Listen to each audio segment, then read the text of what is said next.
America ने Venezuela पर हमला किया, ब्रिटेन और फ्रांस ने सीरिया पर अटैक किया, सऊदी अरब ने यमन पर स्ट्राइक की और इसके बाद अब ये लगने लगा कि कोई भी ताकतवर देश, जो इतनी देर से यहाँ चर्चा चल रही यही तो है, किसी भी कमजोर देश पर कभी भी हमला कर सकता है। और इसकी आहट ताइवान और चीन के बीच में देखी जा रही है। चीन के राष्ट्रपति ये कह चुके हैं कि ताइवान और चीन का एक होना तय है। ताइवान कह रहा है कि वो अपनी संप्रभुता की रक्षा करेगा।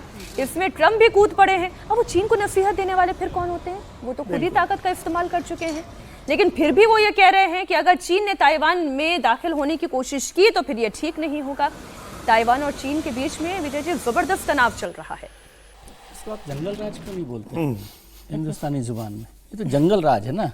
और ये मौका दे दिया है चीन को, अमेरिका ने वेनेजुएला पे जिस तरह से किया है कि ताइवान पर, वो तो ताइवान को पूरी तरह से घेर ही लिया। पिछले 10 दिन से आप 15 दिन से देखें तो चाइना ने पूरी तरह से ताइवान को घेर रखा है और अमेरिका वहाँ पर से अपनी फौज को एक तरह से चीन को रोकने की कोशिश कर रहा है। लेकिन चीन की स्ट्रेटेजिक पावर, डिफेंस पावर बहुत ज़्यादा है।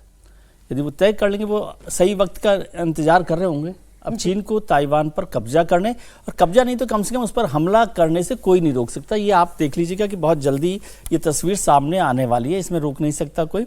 और अमेरिका के लिए जैसे बात हो रही है ना यूनाइटेड नेशंस की, उन्होंने दूसरा काम और किया है कि यूनाइटेड नेशंस की जितनी संस्थाएं थी उनको कमजोर कर दिया है। खुद को विड्रॉ करके उसकी जो फाइनेंसेस का मामला जो था, फंडिंग का मामला था, वो कमजोर कर दिया है। तो अब वो वैसे भी बेमायना हो गई है।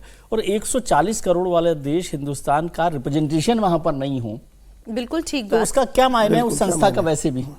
और अगर केवल ताकतवर से चलाना है तो फिर यूनाइटेड नेशंस का नाम ही ट्रंप ऑफिस कर दो अभी। नहीं, लेकिन सर वैसे भी एक ब्रेक के लिए मुझे जाना है सर। वैसे भी रूस जो है वो अमेरिका की सुनता नहीं, अमेरिका चीन की सुने क्यों, और चीन भी फिर अमेरिका की क्यों सुने?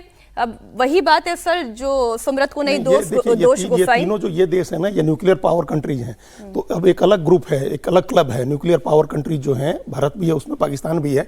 तो अब जितने कमजोर देश हैं, जिनके पास डिटरेंट नहीं है, जिनके पास न्यूक्लियर पावर नहीं है, वो वल्नरेबल हैं। उनके पास का जो बड़ा देश है उनके ऊपर हमला कर सकता है, उनको अटैक कर सकता है। अब ये अगर इसके बाद नए सिरे से न्यूक्लियर रेस शुरू हो तो आप क्या करिएगा? सब आदमी अब न्यूक्लियर हथियार बनाए अपने डिटरेंट के लिए। कोशिश करा था कि वो भी न्यूक्लियर पावर बन जाए। न्यूक्लियर पावर नहीं, उसको तो सेट कर दें, उसने समाप्त कर दिया।